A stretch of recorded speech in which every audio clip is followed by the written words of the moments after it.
ടി.എച്ച്. മോർഗൻ്റെ ഡ്രോസോഫില്ലയിലുള്ള ജെനറ്റിക്സിൻ്റെ experiment വഴി ടി.എച്ച്. Morgan conclude ചെയ്തത് ഇത്രയും പോയിൻറ്റ്സുകളാണ്.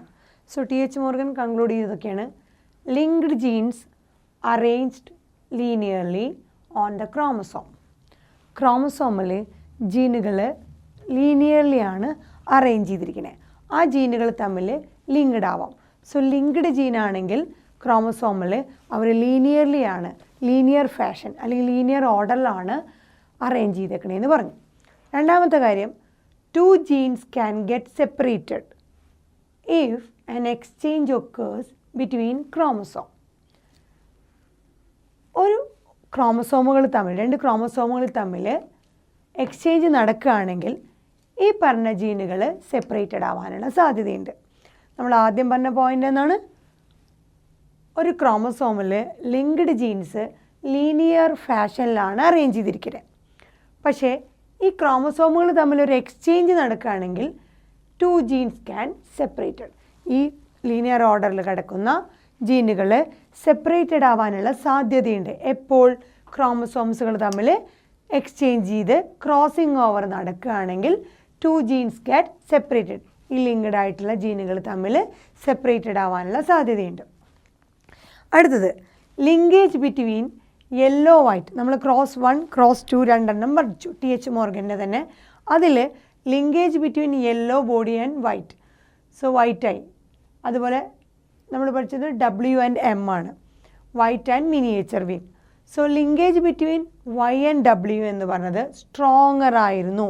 നമ്മൾ കണ്ടതാണ് yellow and Y and W genes closely associated ആണ്. അതിൻ്റെ അർത്ഥം അവർ ക്ലോസ്ലി ലിങ്ക്ഡ് ആണ്.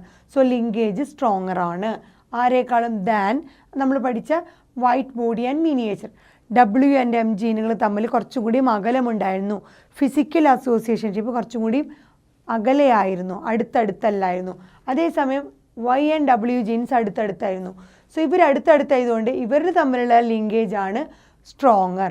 ആരേക്കാളും നമ്മൾ പറഞ്ഞ W&M ജീനേക്കാളും ലിങ്കേജ് സ്ട്രോങ്ങർ ആരുമായിരുന്നു നമ്മളായിരുന്നു? ഈ yellow and white, Y and W ജീനുകൾ തമ്മിലായിരുന്നു. So linkage more stronger cross 1-ലായിരുന്നു.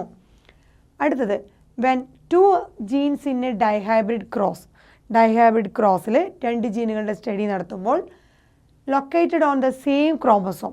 ഈ ജീനുകൾ 2 ജീനുകളുടെ ഇൻഹെറിറ്റൻസ് അല്ലെങ്കിൽ ഡൈഹൈബ്രിഡ് ക്രോസ് നടത്തുമ്പോൾ ഈ 2 ജീനുകൾ ഒരേ ക്രോമസോമിലാണ് ലൊക്കേറ്റ് ചെയ്തിരിക്കണമെന്നുണ്ടെങ്കിൽ parental gene combinations higher than non parental അല്ലെങ്കിൽ new combination or recombination of gene.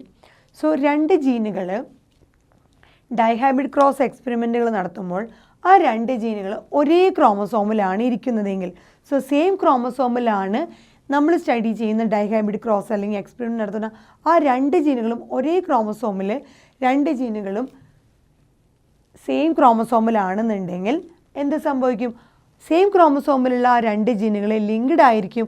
അപ്പോൾ മോർ പാരൻ്റൽ കോമ്പിനേഷൻ കിട്ടുകയും ലെസ് റീകോമ്പിനേഷൻ വരികയും ചെയ്യുന്നു.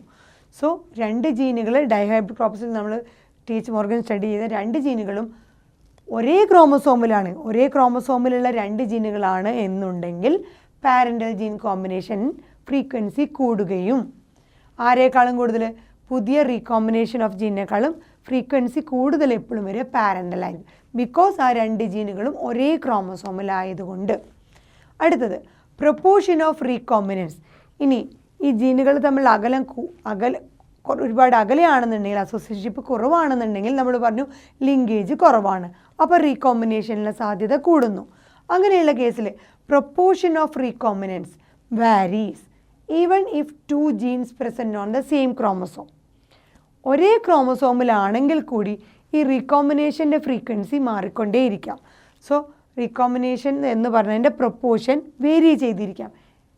2 ജീനുകളും ഒരേ ക്രോമസോമിലാണെങ്കിൽ കൂടി ആ റീകോമ്പിനേഷൻ്റെ പ്രൊപ്പോർഷൻ വേരി ചെയ്യാനുള്ള സാധ്യതയുണ്ട്. അടുത്തത്, last one, if linkage is stronger between 2 genes. 2 ജീനുകൾ തമ്മിലുള്ള ലിങ്കേജ് സ്ട്രോങ്ങർ ആണെങ്കിൽ ഫ്രീക്വൻസി ഓഫ് റീകോമ്പിനേഷൻ ലോ. 2 ജീനുകൾ തമ്മിലുള്ള ആ ഒരു ലിങ്കേജ് കൂടുതലാണെന്നുണ്ടെങ്കിൽ, അസോസിയേഷൻഷിപ്പ് കൂടുതലാണെങ്കിൽ റീകോമ്പിനേഷൻ കുറയുന്നു. അതേസമയം ആ ലിങ്ക്ഡ് ജീൻസിൻ്റെ അസോസിയേഷൻഷിപ്പ് കുറവാണെങ്കിൽ അല്ലെങ്കിൽ ലിങ്കേജ് കുറവാണെങ്കിൽ അവിടെ റീകോമ്പിനേഷൻ്റെ സാധ്യത കൂടുകയും ചെയ്യുന്നു. നമ്മൾ പറഞ്ഞതാണ് ജീനുകൾ തമ്മിൽ ടൈറ്റ്ലി ലിങ്ക്ഡ് ആണെങ്കിൽ, അസോസിയേഷൻഷിപ്പ് കൂടുതലാണെങ്കിൽ, സ്ട്രോങ്ങർ ലിങ്കേജ് ആണെങ്കിൽ ലെസ് റീകോമ്പിനേഷൻ. ലിങ്കേജ് വളരെ ലൂസ്ലിയാണ് അറേഞ്ച് ചെയ്തതെന്നുണ്ടെങ്കിൽ, ലിങ്കേജ് വളരെ വീക്കർ ആണെങ്കിൽ അപ്പോൾ റീകോമ്പിനേഷൻ്റെ റേറ്റ് കൂടുന്നു. അതാണ് if linkage is stronger between two genes, frequency of recombination is low and vice versa. നേരെ തിരിച്ചായിരിക്കും. ടൈറ്റ്ലി ലിങ്ക്ഡ് അല്ല, ലൂസ്ലി അറേഞ്ച്ഡ് ആണ്. ലിങ്കേജ് സ്ട്രോങ്ങർ അല്ല എന്നുണ്ടെങ്കിൽ ഹൈ റീകോമ്പിനേഷനും, ടൈറ്റ്ലി ലിങ്ക്ഡ് ആണ്, ക്ലോസ്ലി അസോസിയേഷൻഷിപ്പ് ആണെന്നുണ്ടെങ്കിൽ റീകോമ്പിനേഷൻ റേറ്റ് കുറയുകയും ചെയ്യുന്നു.